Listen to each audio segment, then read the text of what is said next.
Salut chers amis et bienvenue dans cette autre vidéo. Alors si tu es nouveau sur cette chaîne, n'oublie pas de t'abonner et de cliquer sur le petit pouce bleu pour nous encourager. Alors aujourd'hui, nous allons vous parler de comment appliquer deux textures différentes sur un même mur dans Archicad. Donc, depuis que j'ai commencé dans Archicad, j'ai dû développer plusieurs petites astuces pour, n'est-ce pas, mettre deux textures différentes sur un même mur. Donc, c'est-à-dire mettre une texture à un niveau du mur et une autre texture sur le restant du mur. Donc, nous allons nous retrouver sur notre page Archicad pour que je vous montre en fait de quoi il s'agit quand je parle de appliquer deux textures sur un même mur. Ok, après. Ok, chers amis, pour ceux qui ont suivi la dernière vidéo que j'ai mis en ligne, en fait, on parlait de comment faire un chéneau. Et j'ai expliqué de deux façons, de deux manières, de deux méthodes différentes, comment est-ce que je peux faire un chéneau. Comme vous pouvez voir, c'était en fait ça la méthode. C'était en fait ça la méthode. Il y avait une première méthode et une deuxième méthode. Ça, c'était la première méthode. Et ici, c'était la deuxième méthode. Donc, nous allons directement passer à notre point du jour. Ici, le point du jour ici, il s'agit en fait de comment est-ce que je peux appliquer, comment est-ce que je peux faire pour appliquer deux textures sur un même mur. Donc, c'est-à-dire une texture peut-être à 1 mètre, peut-être 20 du mur et l'autre 1 m 50, l'autre 1 m 70 pour que ça fasse 3 mètres, soit une autre texture. Donc, ça dit, la première méthode que nous allons utiliser, c'est une méthode un peu très basique et c'est une méthode que moi j'utilisais quand j'étais encore débutant. Cette méthode-là consiste à faire quoi? Quand vous avez déjà fait votre plan là simplement, vous pouvez revenir en 2D. Il suffit d'appliquer une petite couche dans un mur en fait d'une fine épaisseur que vous allez appliquer à cette hauteur là pour appliquer une texture différente sur cette fine épaisseur de mur que vous allez appliquer. Donc il s'agit ici de faire quoi? Je vais prendre l'outil mur par exemple, je viens là, je vais mettre un 20. Là je vais décider un 20, je vais mettre à latitude de 0 et l'épaisseur ici je vais mettre 0,1. Donc on a fait en centimes, je vais prendre 0,1 pour avoir une très fine épaisseur. Là déjà je vais appliquer là, je vais dire ok, je vais appliquer ok, je reviens là, je ne vais pas directement appliquer au nœud, je venais directement un peu à côté, très proche du nœud quand même. Là je vais là changer et prendre rectangulaire là, que je dois venir là,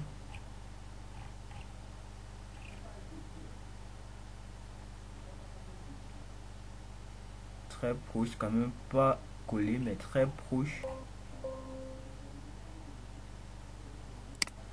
Là par exemple appliquer. Donc si on revient là peut-être là déjà, donc en fait c'est de ça qu'il s'agit. Vous voyez bien exactement ce que je dis.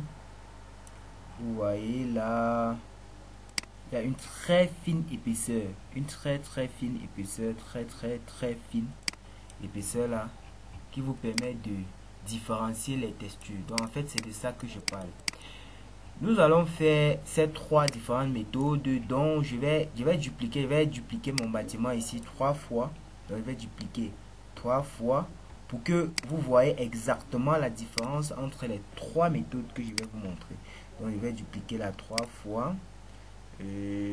Pour dupliquer, il me suffit de maintenir sur CTRL. Et si je vais dupliquer plusieurs fois, j'applique CTRL ALT. Donc jusqu'à les deux plus apparaît. Là, je peux dupliquer le nombre de fois que je souhaite. Donc, en fait, c'est ça. Donc, vous allez voir, Ça, c'est une première méthode que j'avais utilisée quand j'étais encore débutant dans Archicad. Et aussi, vous allez voir, il y avait toujours un peu ces imperfections là. Ces imperfections là qui revenaient toujours. Vous voyez? Là, par exemple, si j'approche mon mur, il y avait toujours ces imperfections. Donc, en fait, comme vous pouvez constater, ces petits décalages là qui venaient toujours et que j'étais obligé peut-être de venir là, essayer de décaler un peu en avant un peu là pour que ça puisse, essayer un peu de décaler un peu ici là et décaler un peu là pour que ça s'accroche un peu et que ça soit un peu ce que je veux. Donc là déjà, comme vous voyez, c'était un peu ça, donc ça c'était en fait quand j'étais encore débutant et je voulais à tout prix avoir deux textures sur un même mur. Maintenant, la deuxième méthode, c'est quoi? Là, la deuxième méthode, je vais supprimer ces éléments, ces demi-murs que j'ai appliqués. Je vais supprimer ces demi-murs là que j'ai appliqués. Je vais supprimer ces demi-murs là que j'ai appliqué. Bon, maintenant la deuxième méthode c'est quoi? C'est que en fait quand je venais maintenant, ce que je faisais c'était que quoi?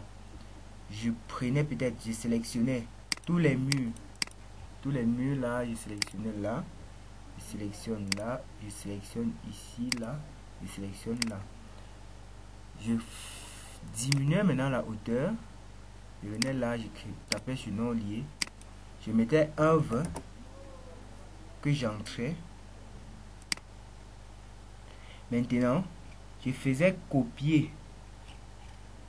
Je faisais copier là, que je changeais l'altitude en appliquant sur contrôle. Là déjà ici c'est 1,20, ça veut dire le reste devait être 1,80 pour que ça fasse 3 mètres. Donc ici je vais changer là en mettant 1,80. Je valide. Donc en fait c'est ça. Maintenant quand j'avais ce niveau là, il suffisait que je sélectionne tous les murs là et que je revienne là. Je change, je mets peut-être en jaune et que je valide. Je dis ok. Donc automatiquement ça me changeait le mur. J'avais exactement deux murs comme vous voyez là. J'avais exactement deux styles de murs là, là, là. Donc ça c'est, j'ai développé cette méthode là quand je voulais résoudre le problème des petits décalages là, petits décalages qui se créaient là, comme vous pouvez voir, de ces petits décalages là. Donc j'ai créé j'ai fait en fait cette petite méthode, j'ai développé par moi-même cette petite méthode juste pour fuir cela, mais jusqu'à là ce n'était pas suffisant. Il y avait toujours certains problèmes là que j'ai rencontré que je n'arrivais pas à résoudre, donc ça me créait pas mal de problèmes. Maintenant la dernière méthode, c'est une méthode que moi aussi j'ai eu à apprendre et qui était vraiment très bonne, et qui, n'est-ce pas, répondait à tous mes critères de qualité que je cherchais. En fait, cette dernière méthode là consistait à faire quoi? Je vais commencer déjà par supprimer ces murs. Je vais supprimer ces petits murs là. Je vais supprimer d'abord ces petits murs que j'ai créés pour l'autre méthode là. Je vais supprimer ces petits murs là. Donc ce qui fait que quoi, ce que je faisais en fait, donc ce que je fais actuellement quand je vais mettre deux textures différentes sur un même mur, ce que je fais actuellement c'est quoi? Je commence d'abord par sélectionner tous les murs. Donc tous les murs, que ce soit tous les murs en fait, si vous voulez faire tous les murs extérieurs, vous allez sélectionner uniquement les murs extérieurs pour appliquer ce que je vais faire dessus. Pourquoi? Parce que pour les murs extérieurs, vous pouvez avoir différentes couches sur un côté, donc sur une face, peut-être à l'extérieur. Vous pouvez dire qu'à l'extérieur, je vais avoir deux textures jaune, blanche, ainsi de suite. À l'intérieur, mais vous voulez qu'à l'intérieur, vous maintenez une seule texture.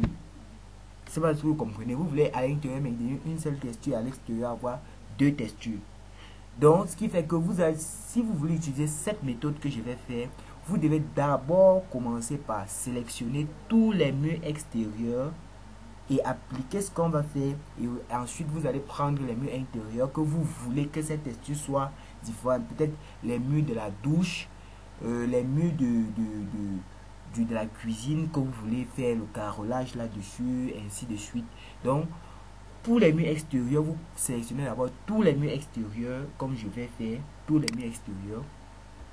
En maintenant sur Shift, bien sûr, tous les murs extérieurs. Après avoir sélectionné vos murs extérieurs, vous rentrez ici sur les paramètres. Comme j'ai dit dans la dernière vidéo, tu peux taper directement sur la touche haut de ton clavier pour accéder à cette petite page de paramétrage. Donc déjà, vous allez directement changer ici. Changer, quitter d'ici et revenir ici. Donc quitter de là et revenir ici pour avoir une structure basique un peu comme ça. Donc là déjà structure basique un peu complexe. Donc vous pouvez là déjà activer aussi les textures et valider. Ce que vous allez faire ensuite, c'est revenir sur les options, profiler complexe, gestionnaire de profilés. Sur gestionnaire des profilés, vous allez capturer le mur. Capturer le mur ici revient à prendre un élément de tous vos murs. Donc un mur, un exemple de mur de tous vos murs que vous avez déjà eu à modéliser, vos murs extérieurs, et que vous allez faire ce paramétrage là-dessus qui va s'appliquer sur tout le reste des murs que vous avez sélectionnés. Donc ce que vous allez faire, c'est que quoi? Là déjà, vous allez utiliser cet outil-là, l'outil Hachure. Outil Hachure. Quand vous allez prendre l'outil Hachure, si vous voulez par exemple que votre différence de texture soit à une hauteur de 1,20 m par exemple, comme les dernières méthodes, là déjà je peux décider de prendre toujours mon épaisseur à 0,1. Je tape sur tabulation, je rentre, je prends 1,20. Tant pour moi 1,20 Jeanne. Donc là vous allez voir cette petite couche, cette petite fine couche là, cette petite fine couche qui vient de s'appliquer là, cette petite fine couche là. Donc là déjà, si comme on est à l'extérieur, on est sur le mur extérieur, vous devez vérifier que vous allez voir qu'il y a différence entre, attends je désélectionne, vous allez voir qu'il y a différence entre vos deux points. Il y a le point ici qui est plus sombre que ce point là. Ce point-ci est plus sombre parce que c'est votre ligne de tracé. Donc, c'est-à-dire quoi? Si vous rentrez en 2D là et que vous sélectionnez peut-être un mur, c'est cette ligne-ci. Cette ligne-ci, en fait, qui est plus foncée ici là, en bleu là. C'est cette ligne-là qui est ici plus sombre. En fait, qui est plus sombre. Donc, ça veut dire quoi? En 2D, vous allez voir comme ce sont les murs extérieurs et on veut la différence de texture sur la face extérieure. C'est-à-dire nous allons faire cette différence là sur le côté où le point est sombre, simplement. Donc je rentre là sur profil, exactement on a déjà fait sur ce côté là, sur ce côté là, là. Donc ça dit quoi? Simplement maintenant quand vous appliquez uniquement, vous faites uniquement comme ceci, votre hachure que vous avez appliqué là adapte automatiquement la texture de votre mur. Donc ça veut dire si on valide à l'instant maintenant, si on valide, si on dit appliquer, quand vous allez regarder là en 3D, quand vous allez regarder en 3D, vous allez voir uniquement une même texture. Donc là vous ne pouvez pas différencier une texture, vous pouvez pas en fait, vous pouvez pas. Donc vous allez voir une même texture. Je sais pas si vous comprenez. Donc ce qui fait que quoi, si vous voulez avoir une texture différente, si vous voulez avoir une texture différente, ce qui fait que quoi, vous allez revenir ici en 2D. J'espère que tous mes éléments sont sélectionnés. Là, je pense que c'est ici qu'on voulait. Vous sélectionnez tous vos éléments, vous allez capturer autant pour moi. Je vais enregistrer, je vais capturer. Donc c'est-à-dire, voici votre point sombre. Vous venez là, vous utilisez hachures, les hachures. Simplement, vous venez là, au nœud. Vous allez faire 0,1 tabulation, 1,20 m, vous entrez. Donc voilà votre fine couche qui s'est appliquée. Maintenant pour changer de texture, dès que vous avez sélectionné sur la hachure, vous revenez ici sur remplacer surface. Sur remplacer surface, ici vous remplacez votre surface en enduit, c'est pas enduit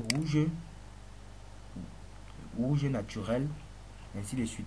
Dès que vous avez appliqué rouge naturel, dès que vous tapez sur appliquer, ça applique automatiquement sur tous vos murs. Donc ça dit quoi? Si on rentre en 3D, vous allez effectivement voir ce qui se passe. Là c'est bon, vous voyez déjà. Vous voyez ce qui se passe. Vous voyez. Donc vous voyez ce qui se passe. En fait c'est ça. Cette méthode ici est très bonne. Je vais vous-même vous allez comprendre pourquoi. Et je vais vous dire pourquoi en fait cette méthode est très bonne. Donc c'est ça. Si vous allez utiliser, peut-être si dans le cas où vous voulez différencier les textures sur vos deux faces, en fait ce qu'il faut faire c'est que quoi, étant sélectionné toujours en 2D, que vous sélectionnez en 2D ou que vous sélectionnez en 3D, vous pouvez toujours rentrer sur capture en enregistrant ce que vous avez déjà fait. Vous revenez là, simplement vous sélectionnez ici et vous rentrez là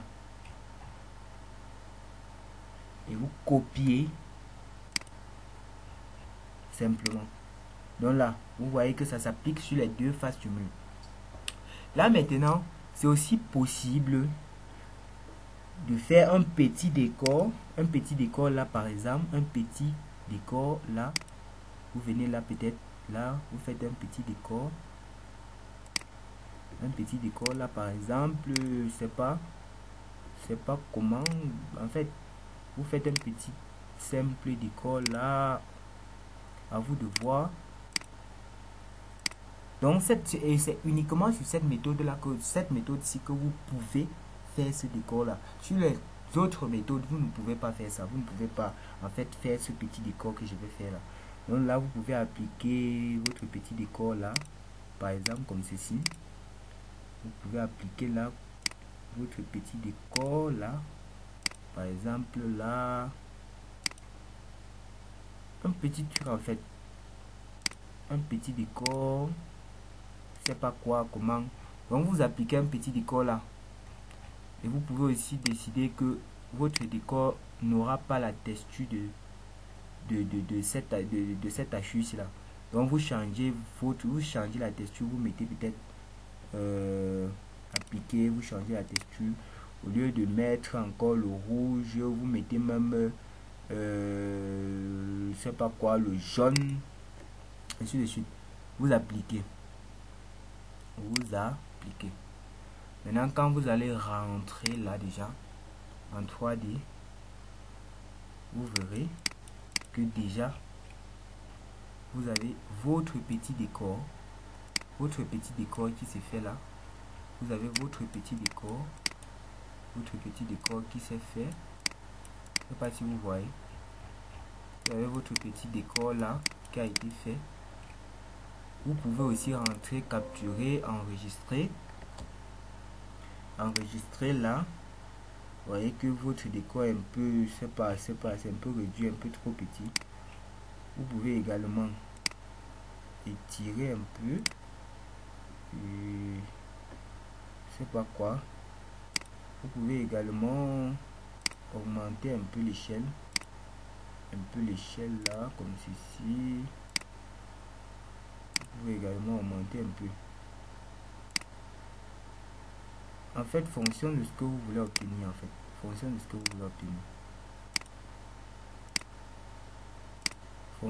que vous voulez en fait obtenir.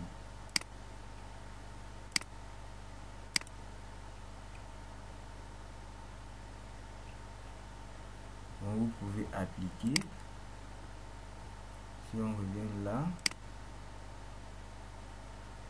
votre décor c'est déjà arrondi. Donc simplement simplement les amis, vous voyez en fait l'avantage que cette méthode-ci nous donne que les autres méthodes ne peuvent pas. Les autres deux méthodes ne peuvent pas nous donner en fait. Et aussi maintenant, le point le plus important sur ces trois méthodes, donc le point qui fait la différence sur ces trois méthodes est celui à savoir. Par exemple, si je décide d'appliquer, de mettre ma porte sur un mur comme ceci, sur ces trois méthodes-là, je vais décider de mettre une porte sur ces trois méthodes. Pour la première méthode, regardez bien. Pour la première méthode, quand je vais mettre une porte là, vous allez vous en rendre compte que il y a cette fine couche aussi, également, ce mur-là, qui traverse en fait la porte. Donc ça ne peut pas en fait suivre les délimitations de la porte. Ça traverse automatiquement la porte. Parce que vous n'avez pas appliqué la porte sur ce petit mur-ci là. Ce qui fait que quoi? Ce que je faisais, c'est que quand c'était comme ça, j'étais obligé de couper. Je venais ici, je créais un nœud là. Également ici, je créais un nœud. J'échappe, je sélectionne ceci, j'efface. Donc c'était comme ça. Ça c'était la première méthode. C'était pour la première méthode et c'était pas tellement facile de faire ça. Si j'avais 10 portes, j'avais 12 portes, et ainsi de suite. Donc c'était pas facile. Ici également, si je voulais mettre une porte par exemple là, vous allez voir ma porte là déjà. Quand je vais mettre la porte sur le mur ici par exemple,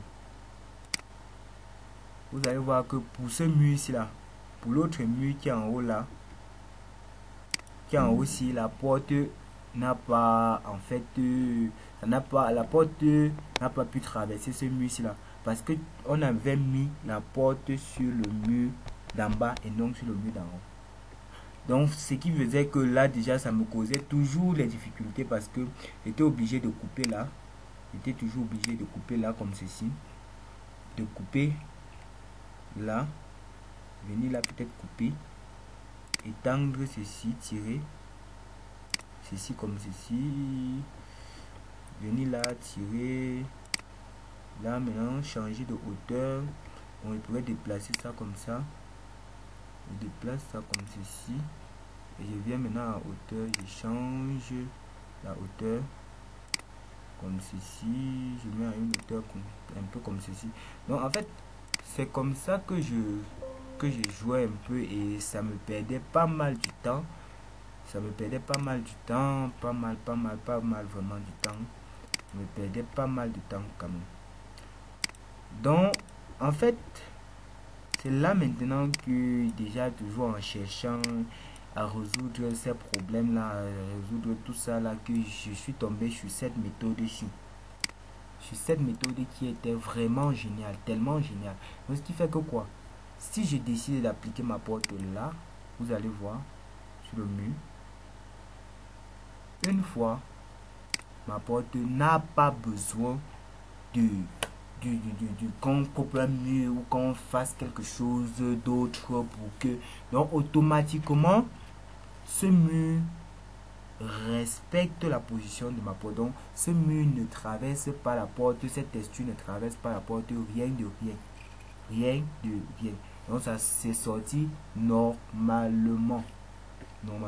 Donc en fait merci beaucoup d'avoir suivi cette vidéo et surtout n'oubliez pas de vous abonner et de liker la page. D'ici à là, vraiment portez-vous bien et que Dieu vous protège.